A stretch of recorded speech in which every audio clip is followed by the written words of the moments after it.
So what do you believe, in your opinion, is the single most effective thing business leaders can do to help eliminate silos at their organization and improve cross-departmental communication?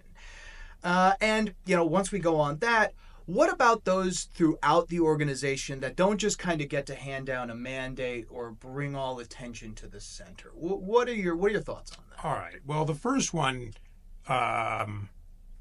is always easy to say and maybe hard to do. Look, we are a matrixed organization. By definition, I think at matrixed organizations, you've got to drop your ego and you've got to have collaborative conversations. Now, I've been given feedback, and I know that it's true that I am on the far end of collaboration. If you want to be the hero, I'm happy to let you be the hero. I care about getting it done for Mastercard. And that sounds really Pollyannish, but sometimes it has people wrap around the other side and not trust you because it feels too good to be true. Like cloying. Yeah. And I've been given that feedback. But look, we're people, we're a team, we're looking to get a job done. So I would expect the executives at the company to model that behavior on the positive, not stand for the opposite of it when people are acting divisive. And I think maybe there's a little bit of kindergarten rules that we should remember up and down the organization and partnering with each other. Look, I think that, a team of marketers can do one thing, and there are some jobs that should only be a team of marketers. But I think in general, I'm a big believer, and I know this is perhaps passé to say, in the cross-functionalness and the diversity that comes with that, right? Diverse group of people are going to come up with, better creativity than people that all think a particular way. Yeah, absolutely. Yeah. I know it's motherhood and apple pie. But I think it is for a reason. But the truth's the truth for a reason. I feel like there are a lot of cliches that are sticking around because whether you like it or not, it gets to the bottom. So look, there's a piece of that's got to come through your actions, and I'll just double click on this then. Yeah. So for my team, here's this in action. I had a team member once that said, don't tell them you're funny, tell them a joke, make them laugh. Yeah, right? like Something that. like I that. like that. So here's me showing how that works.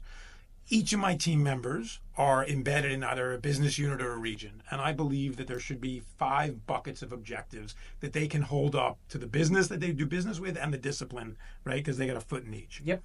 The first bucket is the business objectives of the area in which they are embedded. So let's say you're in business unit A. You take on the business objectives of that business unit. I don't care that you don't have direct impact on every little bit of that. Right. You're on that team, you're in that boat. They win, you win. They lose. How can you possibly win if they lose? Precisely. Bucket 2 tends to be the hardest, unless you're like in consumer packaged goods. That is, what are the marketing measures that ladder up to those business objectives? If we were in consumer packaged goods, I would say the top one is probably revenue and share.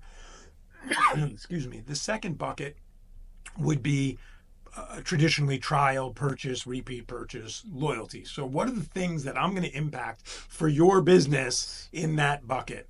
The third is then both bucket 1 and 2 would be outcomes. Bucket 3 would be output. What are you going to do in January, February, first quarter, first half, full year, right? So that there's some monitoring of, I can see as your manager that this calendar is going to help you hit these results, which is going to help contribute those results.